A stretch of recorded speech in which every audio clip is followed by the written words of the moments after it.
Hello दोस्तों, नमस्ते। जय Shri Ram. Welcome back to my channel. कैसे हैं आप सभी लोग? आशा करती हूँ आप लोग बहुत अच्छे होंगे। तो दोस्तों, मैंने ना एक फ़ैसला लिया है, तो उसी के बारे में आप लोगों को बताना है। पिछले 1 महीने से जो कुछ भी मेरे साथ हो रहा है, जो कुछ भी चल रहा है और अभी भी जो कुछ चल रहा है, तो ये सब सोचते हुए फिर हमने यही फ़ैसला लिया है कि हम बहुत जल्दी ये रूम छोड़ देंगे, क्योंकि इस तरीके से हम लोग यहाँ रह नहीं सकते हैं। जिस तरीके से वो हमको परेशान कर रही है, मैं क्या कोई और फैमिली होगी वो भी नहीं रह पाएगी इस तरीके से। पहले मेरी बेटी बाहर खेलती रहती थी, मुझे बिल्कुल भी टेंशन नहीं हुआ करती थी, बिल्कुल भी। मैं अंदर कुछ भी काम कर रही हूँ तो मुझे टेंशन नहीं हुआ करती थी। मुझे पता है कि बेटी मेरी सामने खेल रही है। और अब क्या है कि जब से ये फाइट हुई है, जब से इसने मेरे बेटे पे हाथ उठाया है और जब से इसने मेरी बेटी को उल्टा सीधा बोला है, गलत सलत बोला है, तो उस हिसाब से मुझे ऐसा लगता है इसके अंदर ना बहुत क्रूरता भरी हुई है। और ये पता नहीं कब क्या कर दे। किसी के माथे पे नहीं लिखा होता है किसी किसी के माइंड में क्या चल रहा है। तो मेरा भी यही सोचना है कि मुझे नहीं पता इसके माइंड में क्या चल रहा है, कब क्या कर दे।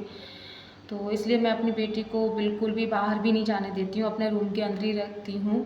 हाँ, जब तक मैं बाहर हूँ तब तक मैं अपनी बेटी को अपने साथ रखती हूँ, खेलती है। और उसके बाद जैसे ही मैं अंदर आती हूँ तो वो भी अंदर आती है। वो रोती भी है कि मम्मा गेट खोलो, मुझे बाहर खेलना है। और मैं उसको मना कर देती हूँ कि नहीं बच्चा, बाहर नहीं खेलना है। और यही प्रॉब्लम है कि मुझे बिल्कुल भी उस पर भरोसा नहीं है, 1% का भी भरोसा नहीं है। और पता है, अभी जो भी परेशान कर रही है वो तो मैंने आपको कल के वीडियो में भी बताया है। मतलब वो फिर से फाइट करना चाह रही है। और पता है, एक चीज़ ये और करी है इसने कि गेट, जो मेन गेट है हमारे इसके, तो उसमें क्या है कि ऐसे गेट लगते हैं तो हम जैसे अंदर से गेट लगाते हैं तो एक में कुंडा है पकड़ने के लिए, एक में नहीं है। तो क्या होता है कि गर्मी चल रही है तो मैं इधर की विंडो खुले रखती हूँ और अपने जो अंदर वाले रूम की भी विंडो खुले रखती हूँ, तो हवा चलती है।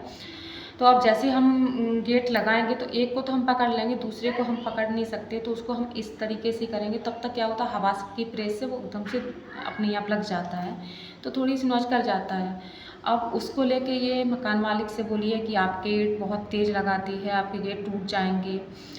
तो अब ये बात कह रही है, तो मतलब अब ज़्यादा ही परेशान कर रही है। तो इन्होंने कहा, पहली बात तो हम इनको जो कुछ भी अभी तक ये कर रही थी, मतलब 8-10 दिन से जो भी कर रही है, ये चीज़ मैं अपने हस्बैंड को नहीं बता रही थी, क्योंकि वो भी ड्यूटी करके आते हैं, कैसा माइंड उनका है, उनको भी 100 टेंशनें होती हैं, तो इसलिए मैं ये बात नहीं बता रही थी। पर अभी जो ज़्यादा ही कर रही है तो इसलिए फिर मैंने इनको कल बताया कि ऐसी सी बात है। तो इन्होंने कहा कि ये सब है तो रूम चेंज ही करना पड़ेगा, रूम खाली करना पड़ेगा, ऐसे तो नहीं रह सकते हैं। और पैसे तो कम है नहीं कि कहो कम लगे, पैसे तो हमसे पूरे ही लग रहे हैं और फिर भी हम चैन से नहीं रह पा रहे हैं, तो फ़ायदा क्या है। इस रूम का रेंट है 6,000 रुपये, और बिजली का बिल आता है और पानी का बिल लगता है, तो कुल मिला के 6:45 तक पहुंच जाता है। तो इसलिए हम लोग ने यही सोचा है कि हम ये रूम खाली कर देंगे। और वैसे भी मेरा ना बीपी बहुत जल्दी लो हो जाता है, जैसे ये कोई मुझसे कुछ कहे, लड़ने के लिए आए, तो मेरा बहुत जल्दी बीपी लो हो जाता है। मेरा पहले नहीं हुआ करता था, जब मुझे शादी के 1 साल तक बेबी नहीं हुआ, उसके बाद मुझे धीरे धीरे टेंशन होने लगी थी, फिर धीरे धीरे मैं डिप्रेशन में चली गई थी। 4 साल तक मेरा ट्रीटमेंट चला है बेबी के लिए, 4 साल से ऊपर ही तक चला है। और उसके बाद जब मैं डॉक्टर को दिखाने गई थी तब उन्होंने सारी रिपोर्ट मेरी कराई थी, तो उन्होंने देखा था कि मेरी जो हार्ट बीट है वो उन्होंने देख के वो चौंक गई थी, कह रही थी इसको कभी भी मतलब अटैक हो सकता है, ये इतना सोचती है। और जब वो मेरे हस्बैंड को अकेले में समझाया, जब मुझे जैसा मुझे, मैं दोनों लोग केबिन में गई उनके दिखाने के लिए, तो पहले वो मुझे भेज दिया करती थी कि सुमन तुम बाहर जाओ, मुझे आपके हस्बैंड से कुछ बात करनी है। तो वो मेरे हस्बैंड को बाद में समझाया करती थी कि ये बहुत ज़्यादा टेंशन लेती है। मतलब मैं डिप्रेशन में चली गई थी बिल्कुल, मैं ज़्यादा बहुत ज़्यादा तबीयत ख़राब हो गई थी, बहुत ज़्यादा। मैं कभी भी बेहोश हो जाती थी, मुझे पता ही नहीं चलता था, अपने आप गिर जाती थी, अपने आप बेहोश हो जाती थी। एक बार तो क्या हुआ कि मैं छत पे अपने कपड़े डालने गई, यही दिन चल रहा था बारिश का, तो ऐसी जून जुलाई तब भी थी।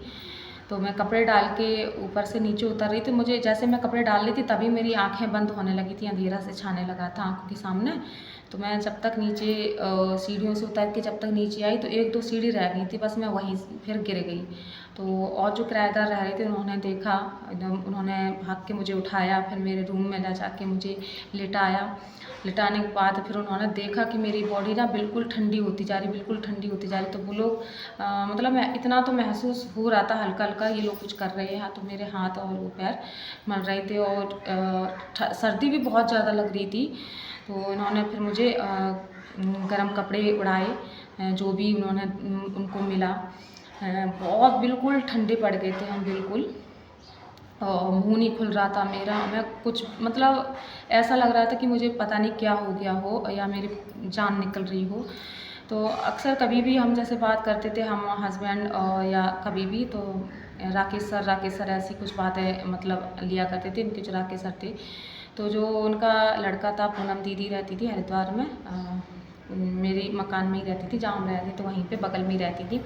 तो उन्होंने कहा कि जो उनका लड़का था उसको मेरे मोबाइल का पासवर्ड पता था, तो उसने, क्योंकि कभी कभार वो ले लिया करता था मुझसे फ़ोन चलाने के लिए, तो मैं दे दिया करती थी, क्योंकि मुझे बच्चों में कभी वो दिक्कत नहीं होती थी, अच्छा लगता था, लड़का सच में बहुत अच्छा था।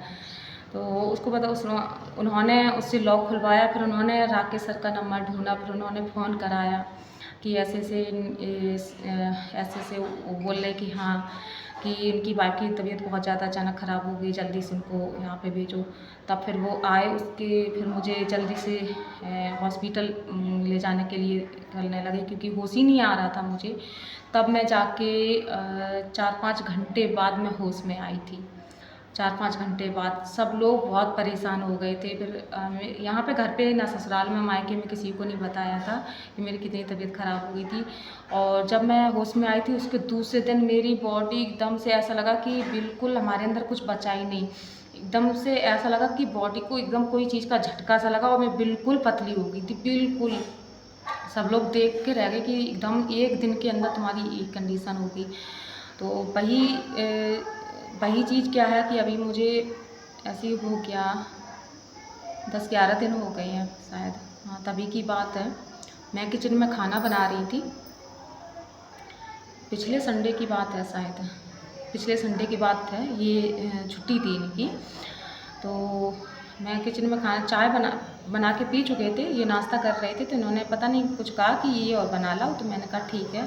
तो मैं किचन में जाके वो बना, तो बस मेरी आँखों के सामने एकदम से अंधेरा छाया और मैं ये इधर ही बैठे थे यहाँ पे किचन के सामने और मैं किचन में थी। तो मेरी आँखें बंद हुई, तो ये बोले कि क्या हुआ? मैंने कि कुछ नहीं। मैं इनसे कह दी, मैंने कि ऐसी आँखें बंद हो गई होंगी, मैं कि एकदम से शायद उठ के और बनाने लगी।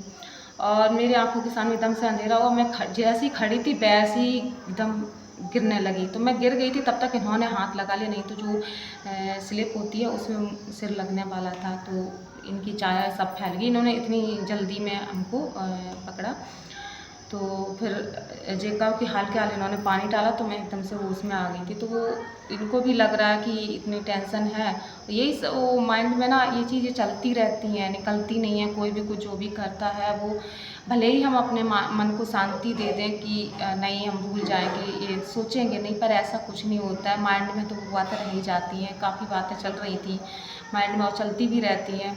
तो इन्होंने भी कहा कि तुम कम सोचा करो, तुम्हारी पहले जैसी कंडीशन फिर से होने लगी है। तो उन्होंने बहुत डांटा मुझे। मैंने अब मैं क्या कर सकती हूँ, मैं फिर कुछ कही नहीं, मैं शांत रही, फिर मैं लेट गई जाके, फिर बाकी सारा काम इन्होंने ही संभाला।